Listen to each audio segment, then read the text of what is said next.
Hello everyone, welcome to back our YouTube channel student family. जैसे कि आप लोगों को पता है कि हम लोग पटना यूनिवर्सिटी बीए का एंट्रेंस एग्ज़ाम का तैयारी कर रहे हैं। उसी के क्रम में हमने हिस्ट्री का पहला लेक्चर आपको दिया था और आज ये दूसरे लेक्चर है, जिसमें हम लोग मुख्य रूप से जानेंगे कि जैसे आप जाने थे हड़प्पा सभ्यता में बहुत सारे शहर थे, वहाँ से खुदाई के क्रम में कुछ हमें प्रमाण मिले हैं, कुछ साक्ष्य मिले हैं, जो कि आपके एग्ज़ाम में ये बेहद इंपॉर्टेंट हो जाता है। ये बार बार पूछता है कि कौन सी चीज़ें कहाँ से हमें प्राप्त हुई है। तो इन सब चीज़ों के बारे में हम लोग डिस्कस करेंगे। और उससे पहले एक और छोटी सी रिक्वेस्ट है कि आप अभी तक हमारे यूट्यूब चैनल स्टूडेंट फैमिली पर नए हैं और सब्सक्राइब नहीं किए हैं तो चैनल को सब्सक्राइब कर दीजिए और जितना ज़्यादा से ज़्यादा हो सके इसे शेयर कीजिए। तो चलिए हम लोग जो है इस लेक्चर्स को स्टार्ट करते हैं। देखिए यहाँ पे कुछ आपको ये हड़प्पा सभ्यता से रिलेटेड हो गया। ठीक, इसके नेक्स्ट वाले वीडियो में हम लोग जानेंगे आधुनिक समय के कुछ, और ये भी पूछ देता है लोथल किस नदी के किनारे। तो ये सारी चीज़ें हम इसके नेक्स्ट वीडियो में जानेंगे। यहाँ पर सिर्फ ये जानेंगे कि कौन सी चीज़ें कहाँ से हमें प्राप्त हुई है।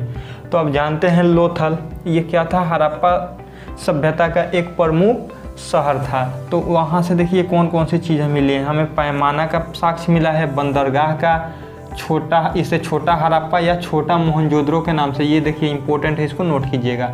उसके बाद आटा चक्की। तो इतने सारे चीज़ों का अब आपसे एग्जाम में कैसे पूछ देगा, कहेगा बंदरगाह का प्रमाण हमें सिंधु सभ्यता में कहाँ से मिला है, इसी में से कोई ऑप्शन दे देगा। उसके बाद कहेगा आटा चक्की का प्रमाण हमें कहाँ से मिला है, पैमाना हमें कहाँ से मिला है, तो लोथल से। तो ये सारी चीज़ें कुछ मेहनत करने के बाद आपके सामने ये प्रस्तुत किया जा रहा है। तो आप देख सकते हैं, अगर आपको अच्छा लगे तो एक लाइक ज़रूर कीजिएगा वीडियो को। ठीक है, चलिए दूसरी हम देखते हैं हड़प्पा। आप जानते हैं हड़प्पा सभ्यता भी है और उसी में एक हड़प्पा एक स्थान का नाम है। और इस हड़प्पा के पास ही सबसे पहले खुदाई, यानी कि हड़प्पा नामक स्थान में सबसे पहले खुदाई हुई थी, इसलिए इसका नाम हड़प्पा सभ्यता पड़ा। तो वही हड़प्पा से हमें क्या क्या प्राप्त हुआ, तो देखिए तकली स्वास्तिक का चिन्ह, जो कि बहुत इंपॉर्टेंट हो जाता है। आप लोगों को पता होगा तकली स्वास्तिक का चिन्ह क्या है। जैसे ये इस तरीके से बनाया जाता है, यही है आपका तकली स्वास्तिक का चिन्ह। तो ये कहाँ से हमें प्राप्त हुआ था, हड़प्पा नामक स्थान से। उसके बाद सजावटी वस्तुएं, यानी कि इसको प्रसाधन मंसूदा भी कहा जाता है। यहाँ पे नोट कर लीजिएगा, प्रसाधन मंजूषा। ये भी पूछ देता है कि प्रसाधन मंजूषा कहाँ से प्राप्त हुई है या सजावटी वस्तुएं हमें कहाँ से प्राप्त हुई है, तो हड़प्पा से। उसके बाद कहता है शिवलिंग। आप लोगों को पता होगा शिवलिंग क्या है। तो शिवलिंग का भी जो हमें प्रमाण मिला है वो भी कहाँ से मिला है, हमें हड़प्पा नामक स्थान से हमें मिला है। दूसरी ये देखिए, ये भी इम्पोर्टेंट हो जाता है, ये बहुत ही इम्पोर्टेंट है आपका कि R37 कब्रगाह कहाँ से प्राप्त हुआ है। कुछ लोग कंफ्यूज हो जाते हैं, जिसको मोहनजोदड़ो मार देते हैं। हम आपको बताए थे मोहनजोदड़ो से हमें एच नामक कब्रगाह का प्राप्ति हुआ है, जो पिछले लेक्चर में मैंने आपको बताया था। लेकिन यहाँ से हड़प्पा नामक स्थान से क्या है, यहाँ से R37 यानी कि R37 नामक कब्रगाह का प्रमाण हमें मिला है। तो ये आप नोट कीजिए। दूसरी बात, अब आप देखिए आगे कालीबंगा। तो कालीबंगा से हमें बहुत सारी चीज़ें मिला है, जैसे आपका हवन कुंड हो गया। हवन कुंड वही जो आपका पूजा वगैरह किया जाता है, जिसमें वो हवन कुंड। उसके बाद अलंकृत ईंटें, यानी कि एक अलग प्रकार की ईंटें मिली थी। हालांकि ईंटें और भी मिली थी, जैसे आपको देखे थे कराची के आसपास, लेकिन सबसे ज़्यादा प्रमाणित ईंटें जो अलंकृत ईंटें मिली थी वो आपका कालीबंगा से ही मिली थी। उसके बाद जो राख होता है, राख मतलब राखी, जैसे हम लोग आगी जलाने के बाद जो राख बच जाता है, उसका भी प्रमाण हमें कालीबंगा से ही मिला था। फिर जोते हुए खेत का प्रमाण, ये बेहद इंपॉर्टेंट है। इसमें से ये हवन कुंड, अलंकृत ईंटें, उसके बाद राख हो गया, जोते हुए खेत का प्रमाण है, ये बार बार रिपीट करता है, ये बहुत इंपॉर्टेंट है। उसके बाद लकड़ी के बंद नाले, देख लीजिए उस समय का कितना डेवलपमेंट था। आज हम लोग ईंटों के नाले बना रहे हैं, ईंटों का प्लास्टर करके नाले बनाते थे। वो देखिए कितने विकसित थे हड़प्पा सभ्यतावासी, कि वे लोग क्या करते थे, लकड़ी के ही नाले बना दिए थे। तो ये सारी चीज़ें जो है वो कहाँ से हमें प्राप्त हुआ था, वो कालीबंगा से। तो इसको भी आप नोट कीजिए। आगे देखिए धौलावीरा। धौलावीरा से जो है वो जल टैंक मिला था, यानी कि जो टंकी वगैरह हो गया, इसका प्रमाण हमें कहाँ से मिला था, वो धौलावीरा से।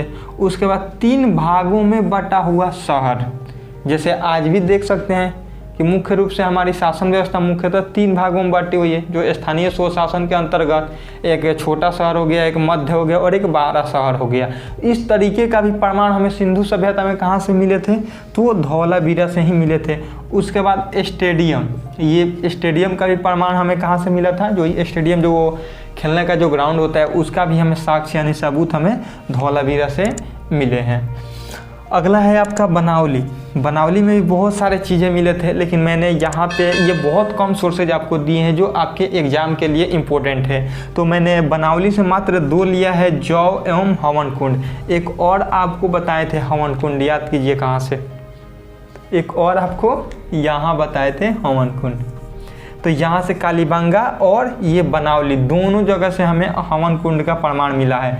तो आपसे क्वेश्चन पूछेगा कि हवन कुंड का प्रमाण कहाँ से हमें मिला है, तो ये दोनों में से कोई एक ही देगा, दोनों में से कोई एक ही देगा, ठीक है। तो सबसे ज़्यादा हवन कुंड अगर रियर केस में अगर दोनों दे दे तो वहाँ पे आप कालीबंगा ही मारेंगे। हालांकि ऐसा नहीं देगा, अगर देगा तो वो आप कालीबंगा मारेंगे और नहीं तो बनावली, दोनों में से आप देख लेंगे कंडीशन। हालांकि कोई एक ही देगा और नहीं तो दोनों अगर दे दे तो ए एवं बी दोनों कर देगा, और नहीं तो रियर केस अगर आए वैसा कंडीशन तो कालीबंगा ही मारिएगा। आगे देखिए आप मोहनजोदड़ो, ये इंपॉर्टेंट है। देखिए यहाँ पे आ गया एच कब्रेगा, यहाँ पे आपको बताए थे R37 कब्रेगा और यहाँ से हमें एच नामक कब्रेगा, ये नाम है इसका कब्रेगा का। कब्रेगा हमें कहाँ से मिले हैं, मोहनजोदड़ो से। उसके बाद मोहर, जो हम स्टाम्प लगाते हैं, इसका भी प्रमाण हमें कहाँ से मिला था, वो मोहनजोदड़ो से मिला था। जबकि मोहर बनाने के कारखाने कहाँ से मिले थे, अभी आपको मिलेंगे, टेंशन ना लीजिए। ये देखिए यहाँ पे सेलखड़ी हमने ब्रैकेट्स में लिखा है, इसका मतलब क्या हुआ, ये जो मोहरें बनी होती थी वो सेलखड़ी से बनी होती थी। तो आपसे पूछ देता था कि सिंधु सभ्यता में जो हमें मोहरें प्राप्त हुई है वो मुख्य रूप से किस वस्तु की बनी होती थी, किस चीज़ें से बनी होती थी, तो आपका सेलखड़ी से बना होता था। उसके बाद आदि शिव का अंकन, ये तो VVI कर लीजिए इसको। उसके बाद आर्यों का आक्रमण, तो ये आदि शिव का अंकन कहाँ से, मोहनजोदड़ो से। और ये भी पूछ देता है कि सिंधु सभ्यता के किस शहर पर सर्वप्रथम आर्यों ने आक्रमण किया था, यानी कि आर्यों का आक्रमण कहाँ हुआ था, तो वही आपका मोहनजोदड़ो में। क्योंकि मोहनजोदड़ो में क्यों हुआ था, क्योंकि यही उसका केंद्र था मोहनजोदड़ो। आप जानते हैं कि कोई भी आक्रमण होता है या लूट होता है, जहाँ सबसे ज़्यादा खजाने होते हैं, जो मेन अड्डा होता है वहीं पे होते हैं। तो आज देख लीजिए सबसे ज़्यादा राजधानी में ही होंगे, तो वही वहाँ की उस समय की राजधानी थी मोहनजोदड़ो। तो आर्यों ने जो आक्रमण किया वो कहाँ किया था, इसी मोहनजोदड़ो पर किया था।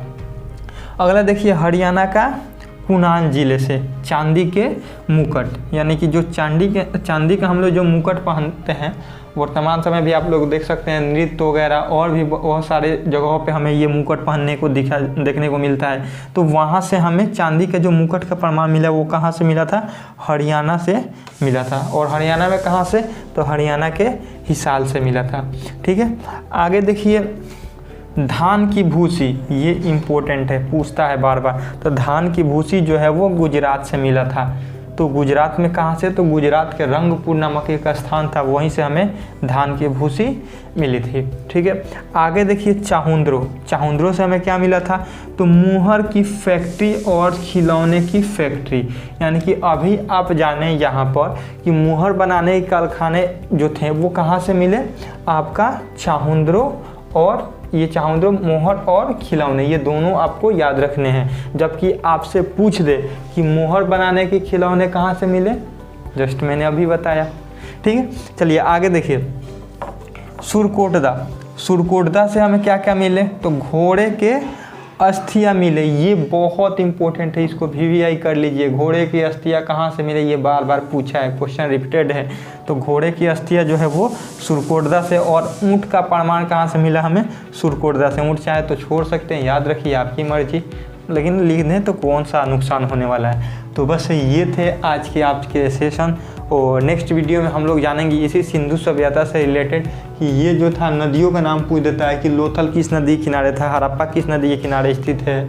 उसके बाद और आधुनिक समय का भी, जैसे दिल्ली किस नदी के किनारे बसा है, आपका हैदराबाद किस नदी के किनारे बसा है, ये सारे क्वेश्चंस इससे बनते हैं। तो दोनों इसके नेक्स्ट वीडियो में हम लोग आधुनिक समय के शहर का नदी और वो हड़प्पा सभ्यता के शहर की नदी दोनों कंबाइन एक ही वीडियो में हम लोग जान लेंगे। तो अगर ये वीडियो आपको अच्छा लगा होगा तो एक प्यारा सा लाइक कीजिए।